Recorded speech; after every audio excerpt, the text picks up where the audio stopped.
dari lulus SMA emang aku pengennya langsung jurusannya desain, cuma nggak diizinin sama keluarga.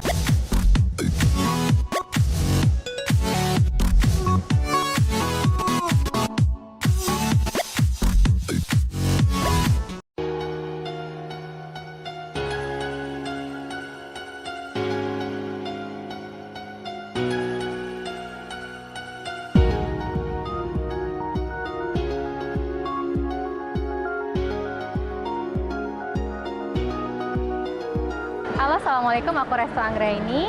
Aku fashion designer dari Indonesia. Brand aku ada dua, Resto Anggraini dan Add2 by Resto Anggraini.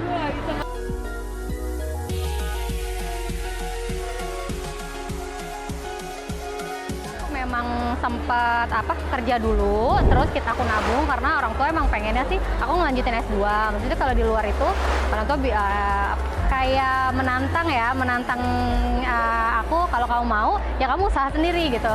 Jadi di situ diberikan tanggung jawab lebih oleh orang tua aku, kalau kamu mau ya kamu harus punya ekstra usaha untuk ya udah silahkan. Awalnya memang aku suka banget sama desain. Jadi dari awal tuh, dari lulus SMA emang aku pengennya langsung jurusannya desain, cuma nggak diizinin sama keluarga karena pengennya lebih yang formal kan. Karena pada masa aku tuh belum ada sekolah pendidikan fashion yang formal dan informasinya masih sedikit, nggak kayak sekarang kan. Terus kalau lulus S1 aku akhirnya ngambil jurusan fashion designer di S-Mode Jakarta. Aku bener-bener yang mulai dari awal nyari karyawan, terus nyari tim, itu bener-bener dari awal aku tuh sendiri. Terus cari-cari kenalan, terus kayak ke tempat kain juga sendiri. Jadi sempet yang namanya kita bisnis itu kita nggak mungkin nggak ada proses tuh, nggak mungkin. Pasti semuanya kita laluin dari awal sendiri. Dan ketika kita bikin desain, kadang kita kepentok, oh ya nih ada satu produk yang ternyata laku di pasaran, ternyata materialnya habis. Belum lagi desain kita juga ternyata ada yang ngikutin, banyak banget sih maksudnya kendala-kendala, tapi ternyata itu bukan jadi penghalang sebenarnya, jadi malah buat aku itu jadi memacu aku untuk bisa lebih produktif, terus jadi lebih eager lagi buat nyari tahu suppliernya yang stabil siapa, sampai akhirnya sekarang kita masuknya kan langsung ke pabrik, kerjasama dengan beberapa vendor-vendor pabrik-pabrik yang memang mereka lebih mensuplai materialnya tuh lebih aman lah, nggak ada tiba-tiba di tengah jalan nggak ada kosong, itu nggak ada.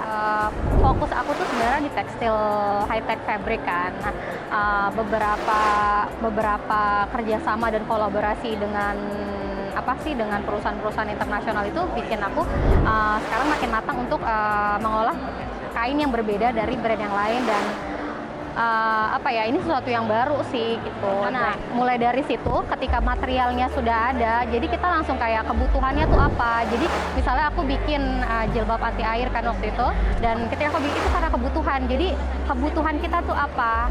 Dari situ inspirasi untuk ngedesain, bikin produk itu lebih berkembang.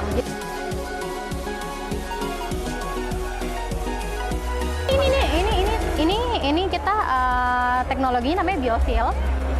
Nah, ini tuh anti air, anti soil, anti oil. Jadi kalau ini kan baju putih gampang banget kena noda ya. Misalnya kamu kena saus, itu langsung hilang. Jadi tuh dia nggak gampang nempel. Kalau misalnya kamu lupa nih ya kena kopi apa terus tiba-tiba udah terlanjur nih kena noda, kamu cukup dibilas aja pakai air di toilet itu langsung hilang. Ini anti oil, anti soil, jadi dia nggak akan nempel sama noda-noda, itu tidak gampang nempel ke pakaian. Terus yang sekarang yang terbaru nanti aku bikin jaket penghangat.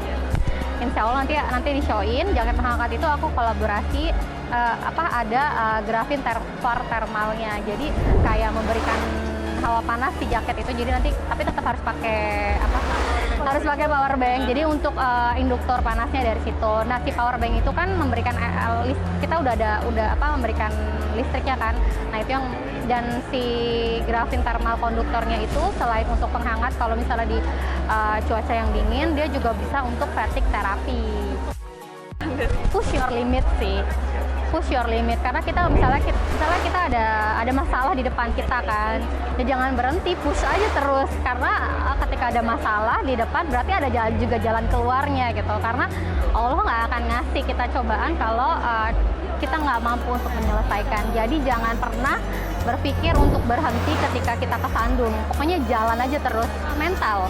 Sebenarnya mental itu yang paling susah. Mental pengusaha itu yang paling susah. Karena sebelum mulai itu pasti yang paling susah itu adalah keberanian dan selalu takut.